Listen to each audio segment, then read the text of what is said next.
Voici un glam d'hiver. Je vais commencer par hydrater ma peau, vous n'avez pas idée d'à quel point elle est sèche. Ces deux produits en hiver sont géniaux. Il est tellement hydratant et ramène ma peau à la vie. And we're back. Je vais commencer par le Hydrating Skin Tint de chez Hourglass, toujours en quête d'hydratation et c'est un produit qui est très lumineux, ce dont j'ai besoin, mélangé avec un peu de concentré illuminateur typologie, mon secret depuis des années.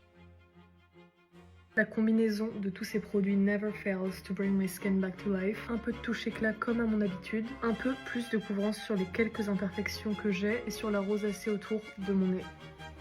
J'ai récemment réinvesti dans les 3 Wands Charlotte Tilbury. Le rendu de ces produits est selon moi incomparable et malgré que le packaging m'agace beaucoup, je continue de les racheter tellement que je les aime.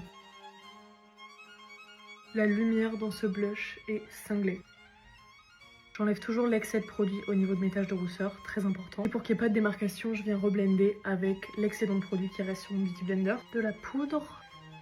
Pour mes sourcils, je suis fidèle au Fluff & Fix de chez Sephora Collection depuis plusieurs années, c'est un produit que j'adore. Vu qu'on a dit glam hivernal, laissez-moi vous parler de ma dernière obsession, l'ombre à paupières blanche mat. J'utilise évidemment celle de la palette Formy Noire.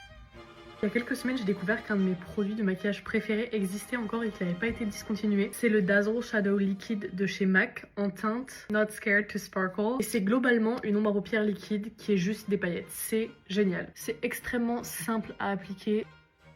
I love. Je n'arrive pas à croire que ce blush Dior est un produit controversé. Je trouve qu'il est tellement génial, sa teinte est tellement unique. Et j'adore à quel point il est modulable. Un peu de baume essentiel. Je vais mettre très peu de mascara, du mascara noir, le Tartelette Tubing. Je vais ajouter un peu de définition à mes cils, mais pas que ça prenne le dessus sur les ombres à paupières. Et voilà.